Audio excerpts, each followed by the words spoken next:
Cat Studios. Oh yeah, baby. Let's do it. Delicious.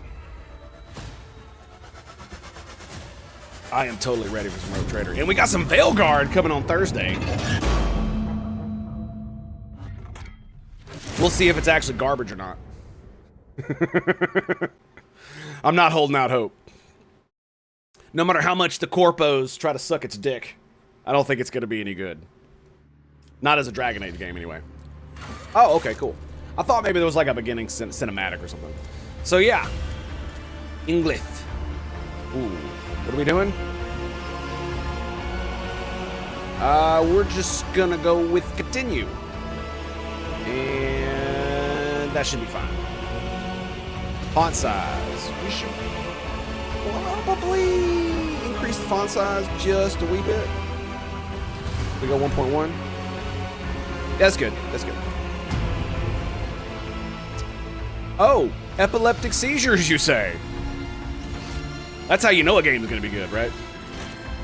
All right, boys. What do we got here?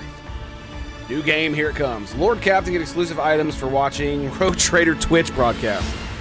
Can we just stop putting the shit in game? That'd be great. That'd be great. That'd be wonderful.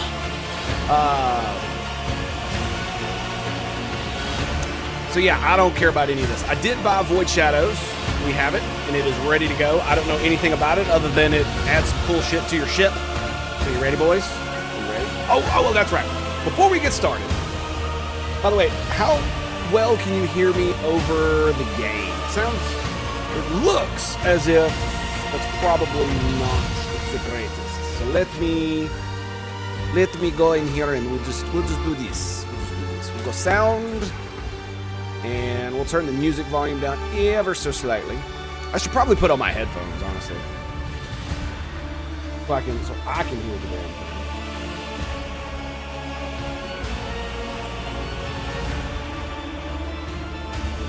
There we go.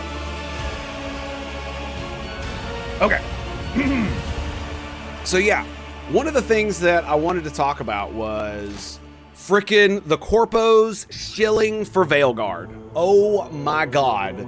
I have not seen gaslighting like this since the last time I watched the mainstream media about the frickin' about the election. Oh my god. Let me see. So yeah, the corporate media. Let's check it out. Let's check it out. So we're gonna do. Is it on here? It is. It is. Okay. Are you ready? Are you ready for this? This is gonna be great. That's right. Yes. No, we're not gonna be watching that. Shut up. 84. That doesn't sound too bad. That doesn't sound too bad at all, does it?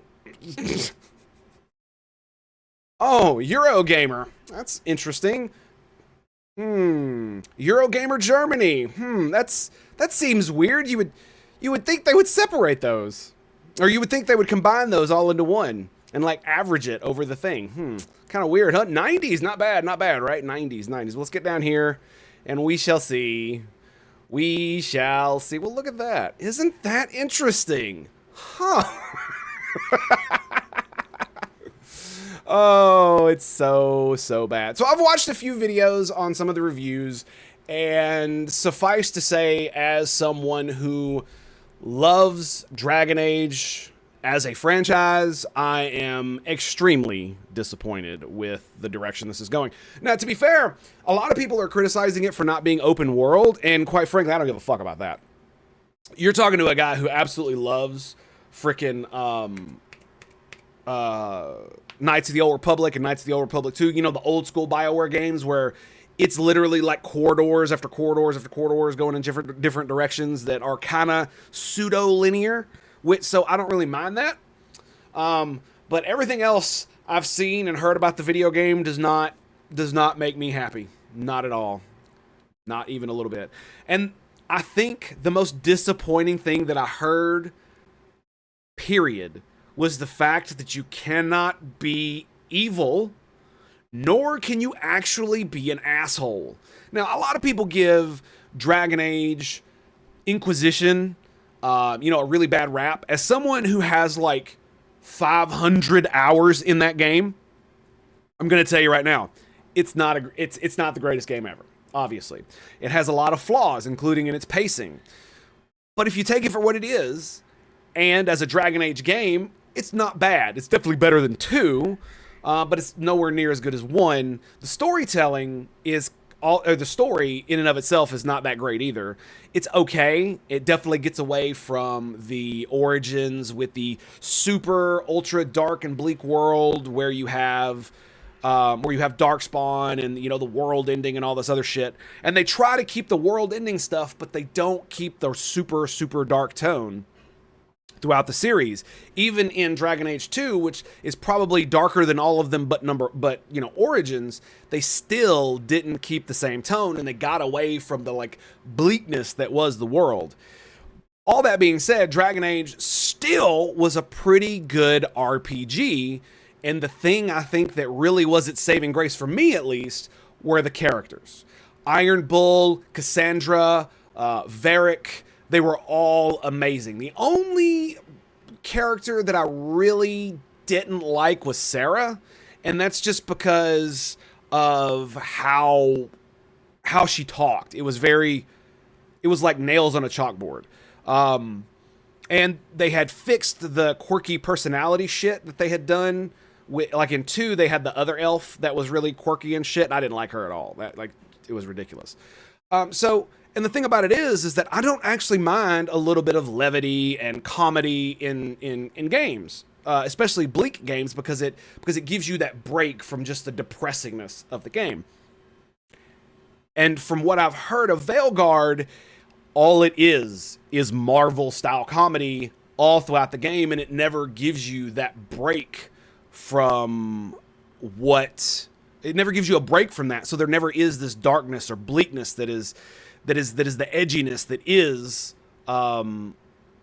Dragon Age. It has basically, Dragon Age no longer is Dragon Age. This franchise is the one we can now point to the skin suit. This is now a skin suit being worn by a demon that has stolen this from us. And we're going to play it. I don't know how long we're going to play it for. I'm certainly not going to buy the damn thing, that's for sure. Yeah, I'm definitely not going to buy it. And 0% negative. Sure. I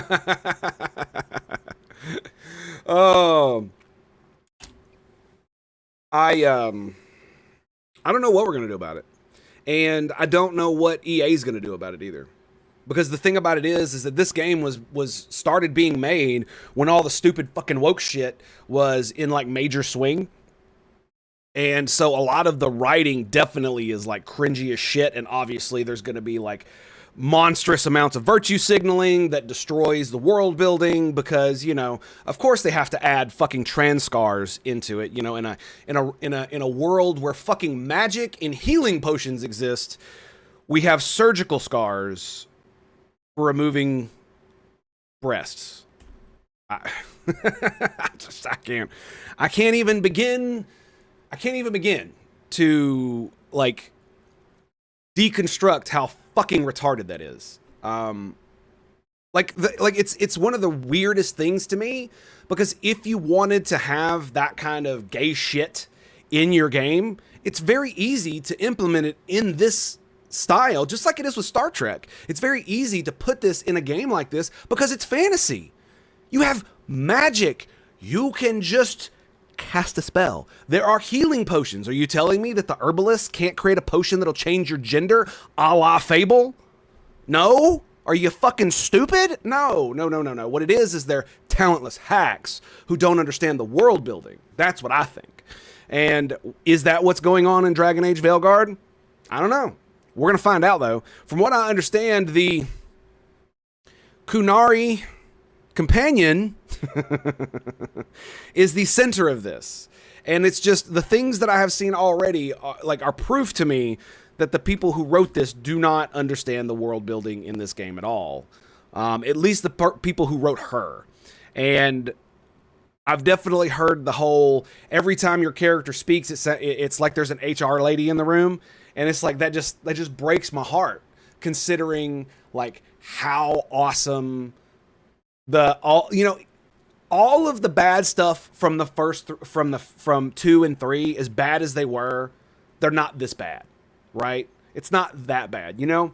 Corypheus was a pseudo one-dimensional character. Technically, he's two-dimensional because he does have something else to him, but he's a boring-ass villain. Where the Darkspawn and the Archdemon are far more interesting. Just like in 2, there was no true bad guy, right? It was both the Templars and the Mage Guild were both basically the bad guys, which was an interesting thought, but they didn't have enough time to flesh it out. So what are we going to do, man? What are we going to do? And here's the thing, is that the thing that really kills me about it is that if they hadn't put the Dragon Age name on it, people might not be so pissed at it and shit all over it because of that. You know what I mean? And I don't really know what else to say about it other than that. It's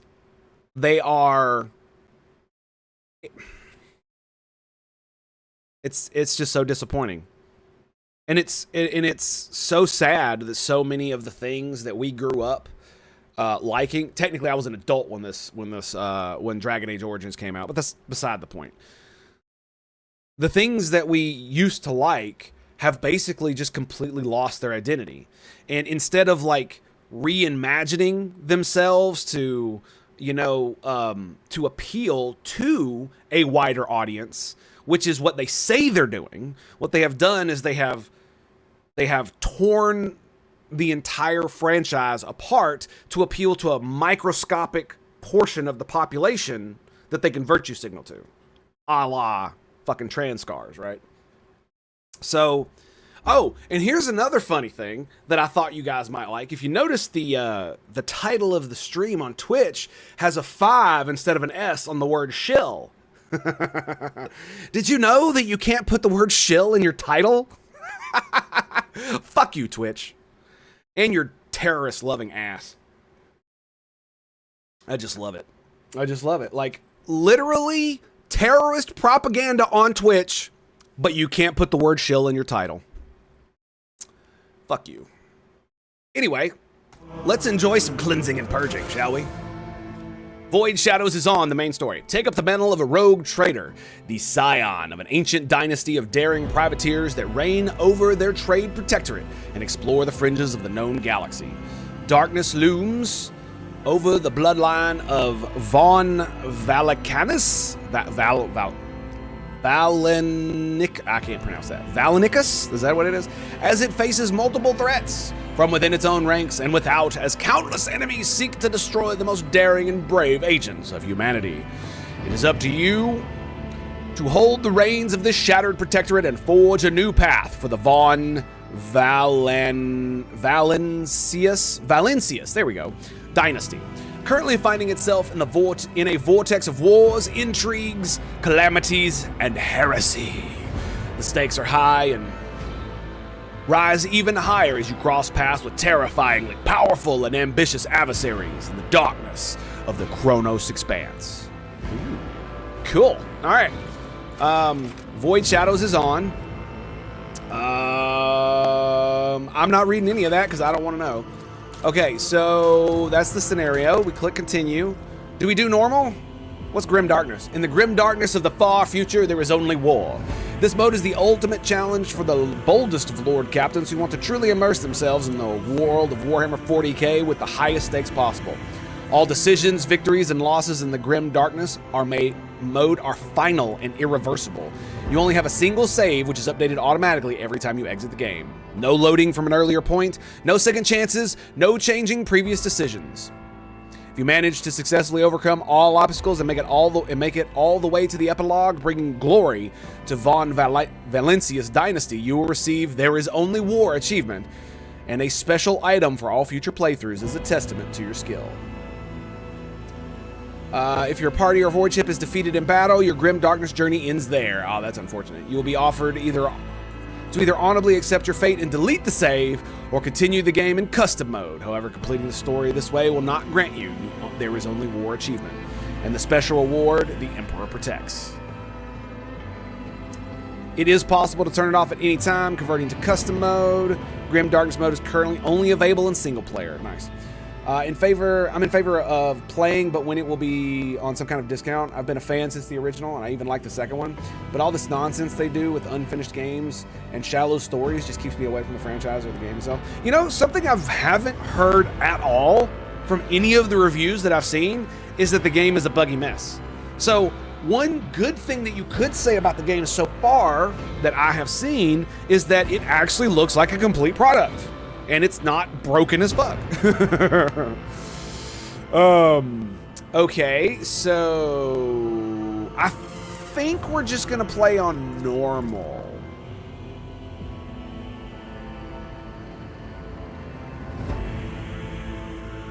Unfair. Requires thoughtful use of all game mechanics, extremely well optimized party. Might require numerous reloads. Okay, I guess we're gonna go back to normal. It is funny that they have the game journalist mode, so congratulations. Thank you, Alcat. I do love the fact that so many games now actually do have a story mode for people who are not super ultra mega nerds, you know, like us, who don't like to turbo nerd through everything. So I think we're just gonna keep it on normal, and we're gonna roll with that. Party momentum gain. There's momentum? Ooh. Ooh. Yeah, I think we're just gonna do that. Players unfamiliar with the base game systems. It's designed for players with unfamiliar. Daring level demands players possess solid grasp of the base game extensive experience. Analog extensive experience. Not recommended for players unfamiliar with. See, it's the thing is I never like playing on normal difficulty. I always like playing on hard, but man, playing a game like this on hard I'm gonna get wrecked, dude.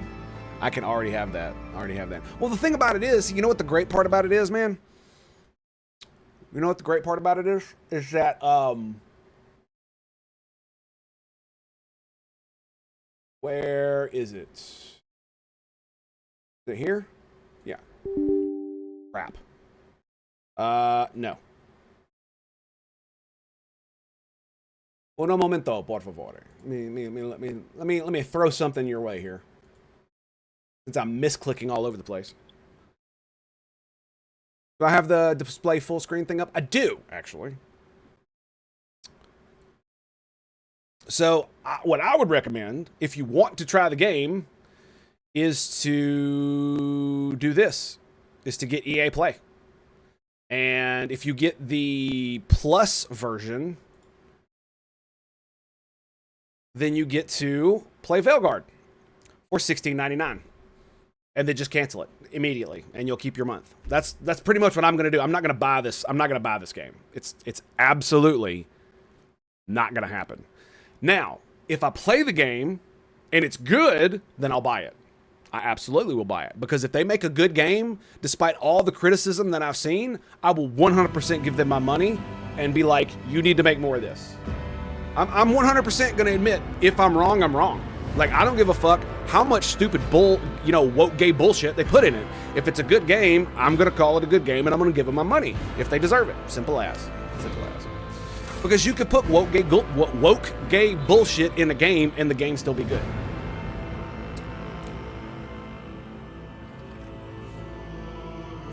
Just like you could put woke gay bullshit in, in a TV show or a movie, and it still be good. It just depends on whether or not you have talent or not. Whether you're a hack or not. Like how many, like for instance, we've all heard, I don't know if any of you guys have seen the movie Moses from back in the 50s or 60s or whenever that shit was made, but it's a good movie. Even though the entire movie is religious. It's about Moses and his shit and, escaping from Egypt. Let my people go! All that stupid shit. And then you've got The Prince of Egypt, which was a freaking animated movie by Disney. I think it was Disney, which is about the same damn thing. And then you've got The Chosen, which is a TV show my wife got me to watch, which is about literally the life of Jesus Christ. And They're all good. But the vast majority of movies made by religious people about religion suck ass. Why? Because they put the message before the story. When you put the message before the story, it sucks. Because your message, nobody gives a fuck about your message unless they're already people who already agree with your message. So they'll give you clapter all day. You know what I mean? They'll clap for you no matter how shitty it is. I mean, if you wanna, the Proving the Point, what is it, the Left Behind movies? I think the first one was pretty good, but all the rest of them were absolute garbage. And then there's like, was it God's Not Dead by Kevin Sorbo, with Kevin Sorbo in it? It was pretty good, the first one. The second one was trash. But even then, you could tell that the quality of the movie was hampered by the fact that they were trying to push a message so fucking hard they couldn't take their head out of their asses long enough to actually make a good story. So I'm like that too. If it's a good game, then it's good, and I'd pay for it. Exactly. I don't care how woke it is. I don't care how gay it is. If it's good and I like playing it, I'm gonna pay for it. Simple as. And I will give them my money to ensure that they keep making cool ass games, no matter how woke or gay they are. You know, it's one of those things. It's like what was his heel versus babyface was talking about how California politics was in the game, and it's like, look, bro, here's the counterpoint to that. And I've just been speaking it this entire time. If it's good, it doesn't matter if it's got fucking pronouns in it, right? But the problem is that there's been so many games and movies and TV shows of late that have this shit in it that are bad, right? And half the time, it's either one of two things. Either they're religious zealots who are making a movie for their religious flock to watch and go, yay, so strong, yay. That's what they're doing. Or they know it sucks, and so they put the virtue signal shit in it so that the people who like to go, yay, so strong, will go watch it and give them money. That's pretty much it. That's pretty much it. It's one or the other. But if you make a good product, people will go see it. Look at Barbie. Like, it has so many freaking problems when you look at it from an objective, like, lens of analysis about film and all this other stuff. But all the people that went to go see it don't care about that. And they liked it because it was stupid, dumb, and fun. And that's all you really need sometimes. It doesn't matter if your critique of patriarchy makes feminism look like some of the most evil shit you've ever imagined. When people can just shut their brains off and go, oh, shiny colors. If it's good enough, I'll buy it. Easy peasy. This is Tango. What's up, girl? All right, we're going to do a custom character. Let's see. What is this? So, soldier, operative, warrior. I don't know what any of that means. So, we're going to go custom. Create your own very rogue trader from scratch. The possibilities are endless when it comes to customizing your character, choosing their homeworld, gender, background, and more. You can also choose from a wide variety of combat, social, and technical skills. Oh, can I make a talkie-talkie? We're going talkie-talkie. You know we're going talkie-talkie, boys. You can also, technical and abilities, which determine how your character interacts with the world and what kind of challenges they are capable of overcoming. This is what I want. I want to be a psyker. Yep, pretty much. I want to summon demons that have golden shafts of light and praise the Emperor. I fucking love games like this, man. You can choose your character's archetype. Each archetype path offers its own unique set of opportunities and challenges, so choose wisely. With all these customization options at your fingertips, you can create a truly one-of-a-kind rogue trader and embark on an adventure unlike any other in the world of Warhammer 40K. Let's do it, boys. Are you ready? I'm ready. You didn't stand a chance. Alrighty, so we're gonna go with ooh, I like that. That's pretty good. It's like, well, I mean, don't get me wrong, that's cool, but that is also cool. Let me get my face out of the way. Damn, dude. Like, the first 4... Why are they... Bro! Why are they all so cool? See you later, son. CJ... See you later, Sons of Durin. Take it easy, buddy. Thanks for stopping by. Okay, he's not so cool, but still, that's pretty good. Like, girl, look at that hat. I need me a hat like that. Like, I'm looking at these and I'm just like, bruh. Like, give me more of that. Oh my goodness.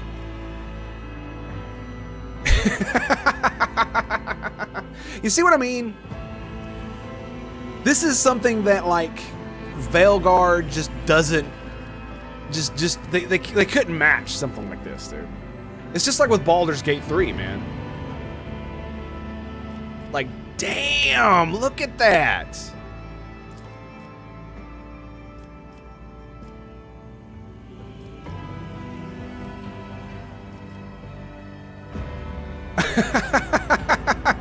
See? This is how you do amputees correctly. Y'all need to pay attention. Ooh. Oh my goodness. Dude. They are all so cool. Holy shit. I'm liking her though. I'm really liking her. Like these motherfuckers speak to me, dude. Holy shit.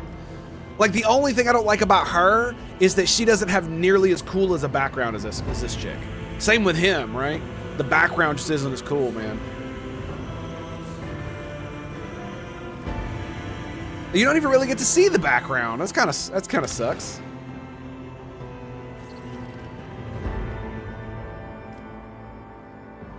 Like, I'm like this guy is cool and he's like the lamest one of them all, right? And then you got the Zealots. I love me some Zealots. Zealots are cool. Girl. Dude. I am fanboying out right now. Excuse me, chat, while I fanboy out. I apologize. Like, look at him. Where can I get an eye like that? Shit. Give me some of that. Give me... Why does he have a stud on his forehead? He does too. He doesn't. Huh. She's definitely like a rogue archetype. I really want to be a psyker. I really want to be a psyker. But I don't have to look like one, right? Dude, he's got a metal leg too. Look at that shit. Dude, this art is off the fucking chain, man. Whoever drew this shit needs a raise. They absolutely need a raise. Dude, I actually think I'm gonna be this guy. Look at him. Holy shit. Let's see. What does this button do? Okay. We'll worry about that in just a second. Like, that is just something else, dude. Wait. He's got a mechanical hand and a leg.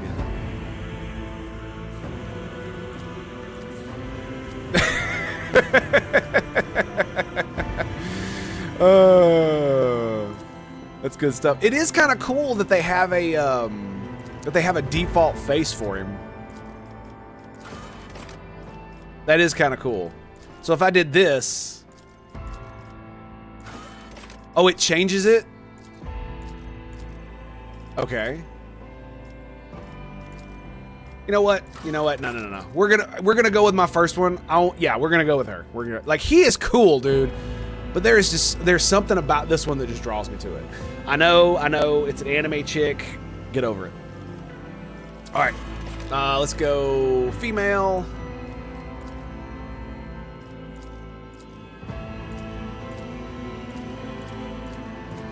I'm not gonna spend too much time on this. Let's go back. Next. Oh, we can't. I want to reset it. I want to reset it. Like, even she's cool, dude. Like, all of them are just so damn cool. Show helmets, clothes, backpack. Clothes not available yet. Okay, whatever. Oh, they have augmentations. I gotcha. Okay, so I'm getting a little bit ahead of myself. Skin tone. Yeah, let's make her white as the driven sun, huh? White as the driven sun. White as the driven sun. The butthead freaking hair, man. The butthead hair. And she's got, I want to say like chin length hair. Yeah, about like that. More like that. Yeah, that's pretty much it. Maybe that one. Yeah, that one looks really good right there. Yeah, I like that one. Absolutely black. Yep. We don't have to make it black. I'm partial to redheads myself, so maybe we'll alter it a little bit. Big old bushy eyebrows. Make her look like an elf. Ugh. She is female. Female. There we go. Yeah, that's pretty good. Yeah, that's pretty good. And then the color, yeah, that's good too. I'm assuming you're not really going to see her face very often, right? Tattoos. Oh my goodness. Scars. Do we really want her to have a scar? I do think scars are really awesome for RPG characters. I'm not partial myself to females with scars, but you know, I can't help what gets me going, you know what I'm saying? That's not something I can really change. That one looks pretty baller, dude. I like the big eye scar. We'll just go with the big eye scar. I'm not so sure about the tattoos.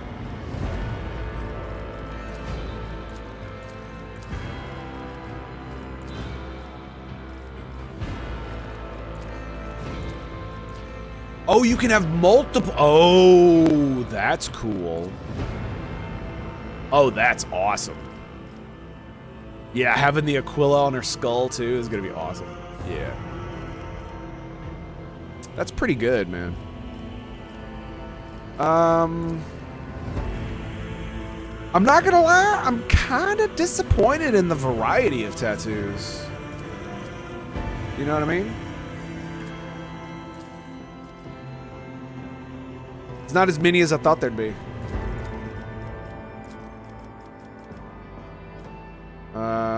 Make your choice first.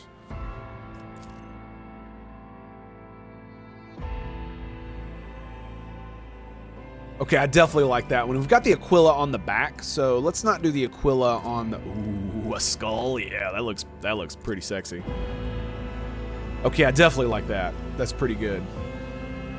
She actually does have a scar on her cheek. Huh, we could,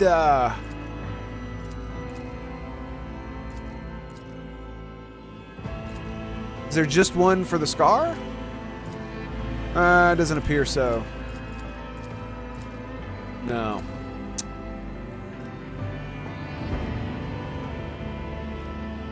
We'll do the eye scar. That'll be fine. That'll be fine. Yep.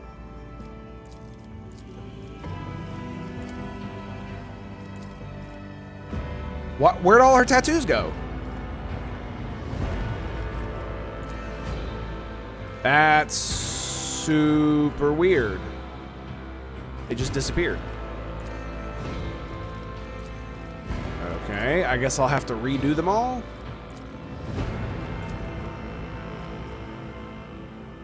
And then we go with... Isn't that a chaos symbol? Isn't that what that is?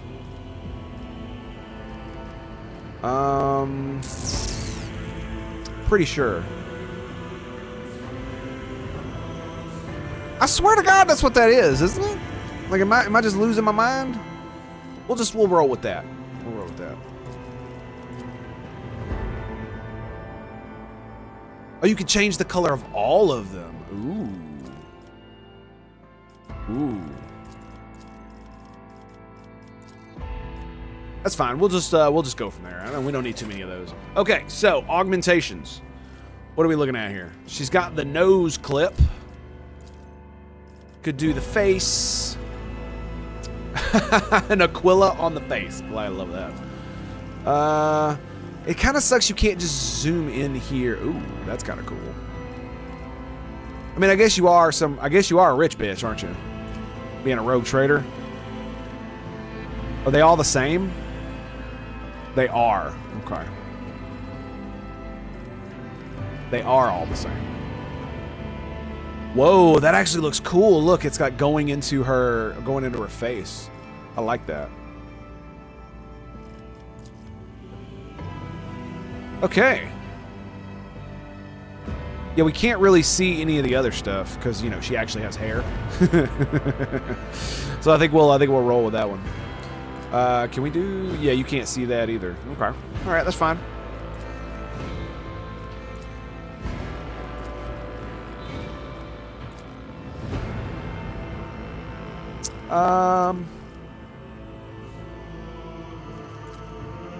Yeah, you can't see that one. You can't see those either. I do like the Aquila. I do like it. That one's so much better, though. Yeah, it really is. Yeah, it looks pretty badass. Not gonna lie. Macro cannons, volley! Fire the lance batteries. Ooh. Watch and learn. Ha! Another clean strike. All right.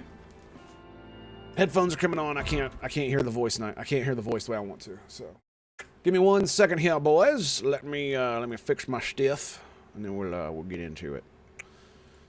I just got to make sure that you guys can hear it now too. Bam. Beautimus. Okay. I did fine.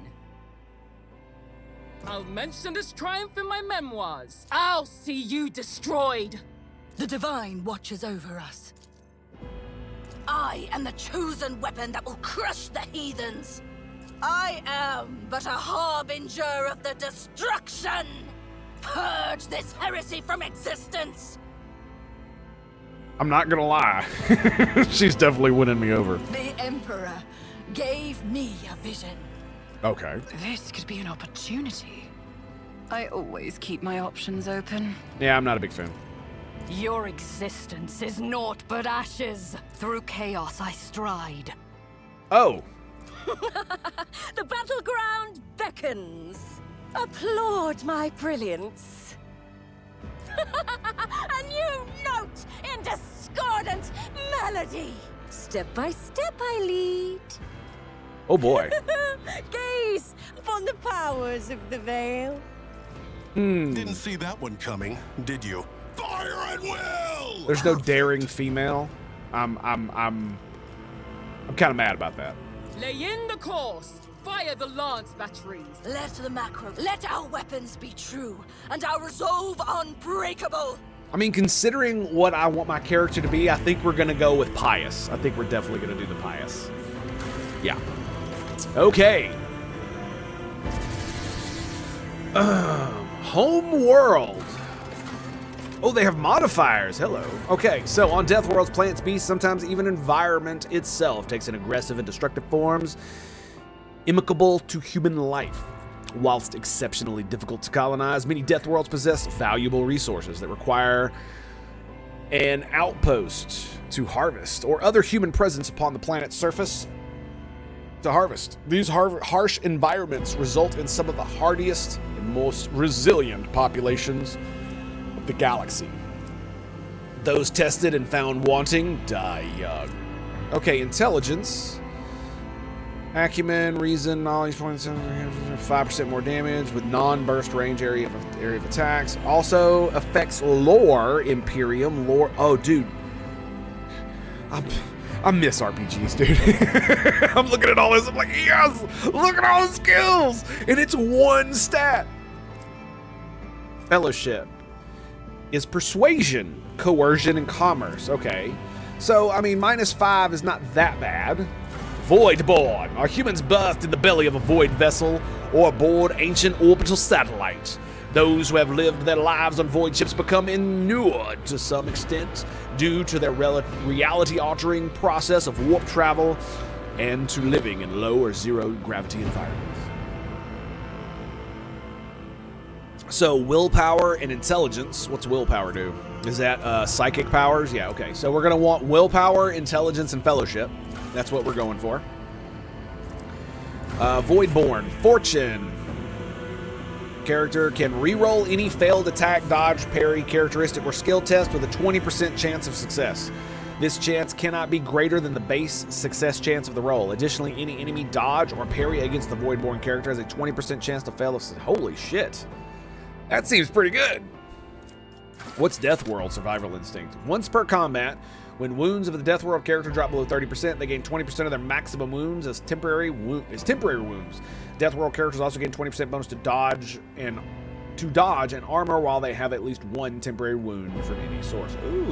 Ooh, nasty. Oh god, you get talents too? Oh my god. 15% crit hit chance. Death World characters gain +10 for axes, hammers, and las weapons. Wounded beast. Every injury increases the Death World character's agility. Oh my god. Dude. Lifetime scar. Death World characters suffer TG8 minus to TGH bonus. Toughness. Less damage from fire, toxic, completing tenacity. Once per combat on Death World character suffers stun, blind, or immobilized effect. This effect is ignored, and they instead gain plus 20% of their maximum wounds as temporary HP. Holy shit. The Voidborn, this fortune thing seems really good. A Void character can reroll any failed attack, dodge, parry, characteristic, or skill test with a 20% chance of success. Cannot be greater than the base. That's crazy. Any one. So if you fail any, you can re-roll it for a 20% chance. 1 in 5, right? That's insane, dude. That seems so overpowered. And they have a flat 20% chance to ferry. And any enemy has a flat 20% chance to fail a dodge or parry against the Voidborn. That's crazy. That's fucking crazy, dude. Bloody mess. Anytime a Voidborn character scores a crit. By the way, I'm a metagamer, so this is just the way it's gonna be. I roleplay via metagame. I'm just saying. Anytime a Voidborn character scores a critical hit, there's a 10% chance to double the damage. Contagious Luck. Using a non-damaging ability on an ally grants that ally the ability to reroll any failed attack, dodge, parry, characteristic, or skill for 1 round. This chance cannot be greater than the base. Wow. On an enemy, grants them a 20% chance to fail. Whoa, that's insane.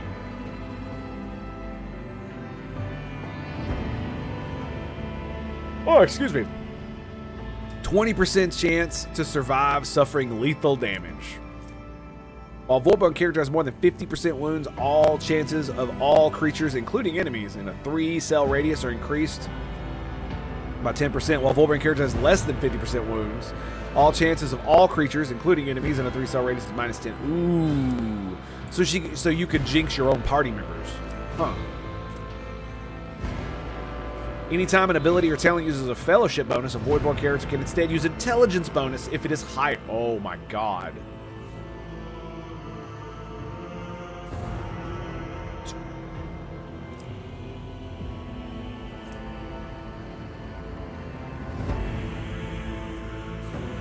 So, does this mean Oakley? Greetings and salutations, buddy. How you doing?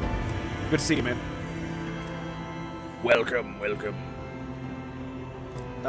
Give me 1 second. I completely forgot to do this. Oh.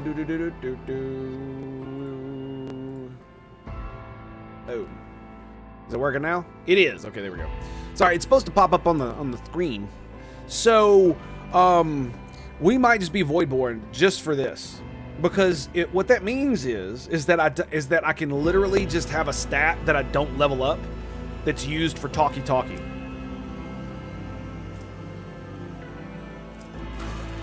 Hive World, strength in numbers. They gain +1, characters gain +1 plus fellowship bonus divided by 2 resolve if there are 3 or more creatures in a 3-cell radius. Huh. I don't like that. I don't like that at all. They also get -5 to willpower. Hive World characters can pass willpower resistance to using their fellowship instead if it's higher. Okay, cool. The Hive World character has melee superiority against enemy. I'm probably not gonna have a melee character. Characters that are turn adjacent. God, there's so much to read. A first attack of opportunity every round. Ugh, 50% dodge bonus. Goodness gracious. Woo! Forge World. Adeptus Mechanicus. The Forge Worlds are the domain of the Adeptus Mechanicus, if I can say it correctly. Entire planets ceded to the domains of the vast macro industries. Each of the manufacturing super complex is a manufacturing super complex, unimaginable capacity and power. Over the millennia, different Forge Worlds have become especially renowned for their philosophies or ways of war. These are often colored by the technologies they specialize in manufacturing. The bulk of a Forge World's population is utilized as a labor force, whilst the fortunate few may be inducted into the ranks of the Adeptus Mechanicus itself. Forged for a purpose. Forge World characters choose one augmentation system from the following list. Subskin armor grants +5/+2 times your toughness bonus % of armor. That sounds really good. A locomotion system grants plus agility bonus divided by 2 MP, I'm assuming that's mana, and a +2 times your agility bonus % to dodge. That seems pretty good. It definitely seems pretty good.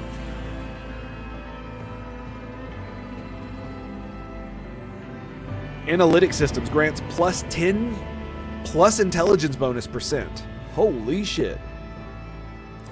Intelligence, toughness, -5 to fellowship.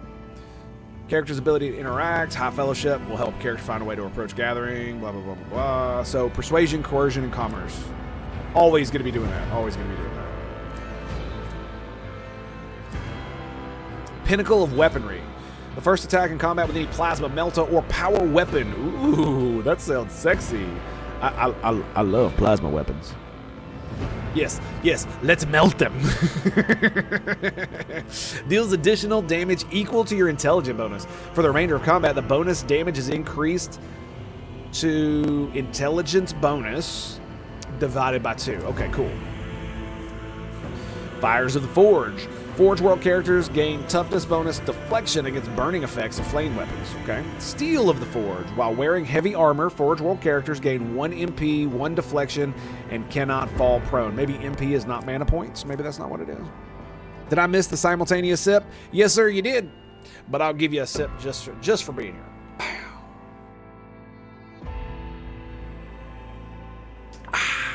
Cheers, mate. Characters gain a stacking 10% chance. Wait.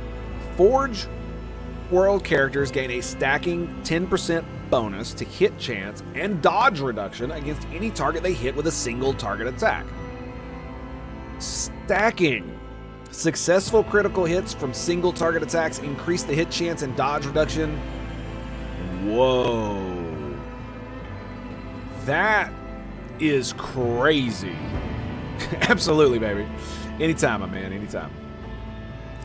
If you want the full thing, you can purchase it on Twitch with points. I haven't really done much of the YouTube stuff, so I don't even know if you can like super chat or anything. I haven't even set any of that up, so maybe one day we will when, you know, it picks up.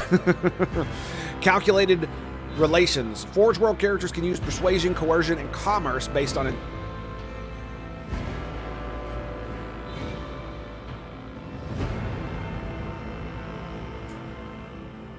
So both the Voidborn and Forge World characters can use intelligence instead of fellowship.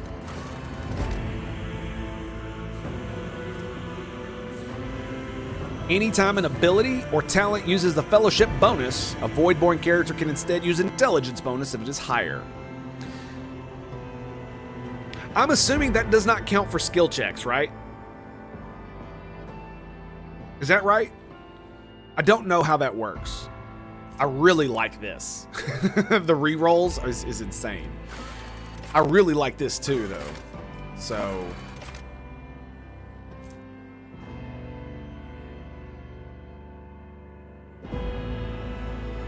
yeah, it says agility bonus for MP. I'm assuming that's... Can I look at that? What happens if I right click to expand? Movement points. There we go. Okay, there it is. All right. That's fair. All right, cool. Let's look at this. Persuasion. Led by persuasion, skill is affected by fellowship. It represents a character's talent to manipulate other people through negotiation. It allows a character to reach their desired goals and dialogues by making a good impression and peacefully convincing others to agree to their points. Coercion represents a character's talent to manipulate other people through intimidation. My favorite way. And commerce. Okay, yeah, that's cool. Let's do. By the way, how's the music level? Is it overwhelming my voice or not? If it is, we'll figure something else out. I can turn it down if I need to. So, but if we do Voidborn, right? If we do this, an ability. Each archetype has a number of unique abilities a character can use in combat. So this is not a skill, right? Grant passive bonuses and improvements. Characters acquire talents to gain new levels.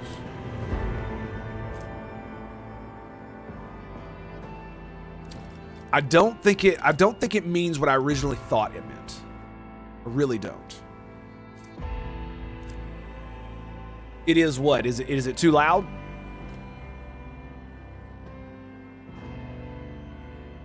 Turn it down just a little bit there. It's very loud in my ears, but that's because I got the headphones on with the mic thing, and so I can't really tell how well you guys can hear it. So this one, it says Forge World characters can use persuasion, coercion, and commerce based on intelligence rather than fellowship. That's one we might be doing that. I'm not sure. An Imperial world is one of a million planets united by the belief in the immortal God Emperor. Hailing from hyper-technological societies to grimy feudal populations, the inhabitants of countless worlds offer fealty and devotion. It's popping every now and again. That's odd. Huh.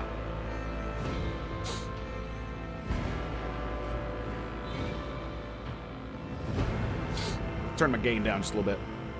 That might be what it is. The inhabitants of countless worlds offer fealty and devotion to the master of humanity and the imperial creed espoused by his servants. Oh, wait, I missed that. Hailing from feudal populations, the inhabitants, by his servants. The designation imperial world encompasses a vast array of wholly dissimilar worlds that are nevertheless a part of the Imperium. Can select any characteristic except weapon skill or basic ballistic skill and add +10 bonus. That sounds pretty good. That sounds pretty damn good. Ready to serve. Yeah, it's possible that it's popping because I'm really loud and the dynamic range of my mic is kind of, it just does its thing. You know what I mean? We'll cut that down. Say a little bit more. Yeah, there we go. All right, that should do it. I'm gonna have to figure it out. All right. So you have no stats, no stat changes for Imperial World. Affected by an ally's non-jamming ability or affects an ally with such an ability, their resolve is increased. Okay, I don't give a damn about that. Better to die for the Emperor. While under 40% wounds, Imperial World characters gain 10% bonus to all characters and a +2 to resolve. What is resolve? How effectively and how long characters can fight in battle. It determines the amount of momentum gained at the beginning of each turn and after killing an enemy. Every character has a specific number of wounds. A character can often increase their wounds by spending experience points or improving characters. God, dude. It feels like the only war system. If no other character in the current party has the same archetype as the character, the first archetype ability used in combat by this character costs -1 AP. Okay. 10% crit chance, 10% armor against Xenos and demonic creatures. Now that sounds pretty awesome. Their allies gain half the bonus of No Heresy. Imperial World characters Lore Xenos and Lore Warper always 0. Womp womp. Oh, that's great. Allies, all allies, excluding Xenos, in the current party gain +5 to the same characteristic as chosen. Okay, that's fair. And Fortress World. Fortress worlds are planets where the entire populace is immersed in warfare. They constantly train for the day that they may be called upon to defend the Imperium, a charge they solemnly uphold. Fortress worlds are established as bulwarks against the enemy. Every citizen is a soldier, trained to fight from the moment they can handle a weapon.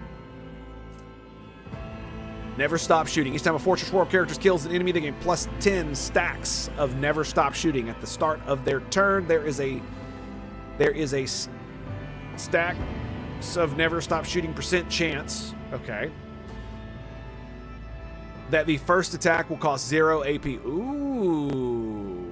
And will not count toward the attack limit per turn. Oh, that's cool. So it basically means, oh, you have to kill an enemy. Okay. And if it triggers, all stacks will. Okay. Perception, willpower, fellowship, perception. How well a character perceives their surroundings also affects awareness and reduces enemy dodge chance. Combat addicts. A Fortress World character gains +7 to ballistic skill, perception, willpower while in combat. Yet while out of combat, their intelligence, fellowship, and perception and willpower are decreased by 7. Okay, we're not picking this guy. Okay. So I think we're gonna go Forge World, boys. I mean, we could just go Imperial World, but I don't want no heresy. Voidborn is another good option for fortune, at the very least. I don't know about Be Smart. I don't really care about that. Hive World is pretty good too. I don't like the strength in numbers thing, to be quite honest.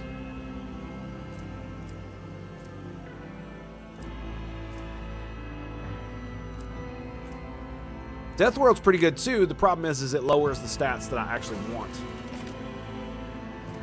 I think we're gonna go Forge World.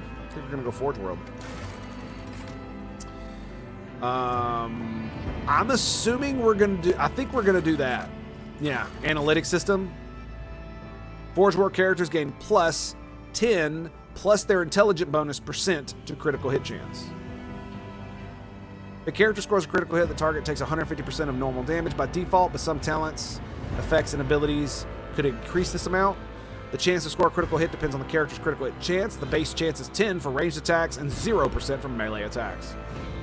Okay, so my real question is, does magic crit? Because if it does not, I'm gonna get locomotion system most likely. Well, armor bonus is pretty cool too. We'll go analytics for now. Origin. Okay, so I'm assuming this is the archetype. Sanctioned Psyker is what we're gonna go for right here. I mean, to be fair, I am a commissar in this.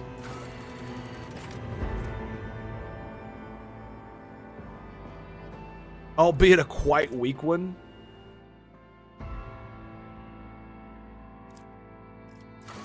Astro Militarum Commander. The Astro Militarum, commonly known as the Imperial Guard, is the primary fighting force for the Imperium, and the first line of defense from the myriad of threats that endanger the existence of humanity in the 41st millennium. You have served as one of the commanders of the Astro Militarum Regiment, commanding thousands and winning battles in the name of the God Emperor. Astro Militarum Commander and all their allies deal an additional +20 +2 times perception bonus % damage. Jesus Christ. That are adjacent to the commander or their allies. Oh, okay, so they gotta be. All the commander's allies also suffer no damage from allies' attacks until the end of the commander's next turn. Can only be used once per combat. I bet it does. Ballistic, perception, athletics, medica. Okay, Commissar. Commissars of the Officio Perfectus are ruthless officers. Archetype officer. Oh, that's cool. Officers inspire their comrades in arms and grant them additional opportunities to impact the course of the battle. Officer Keystone ability, Voice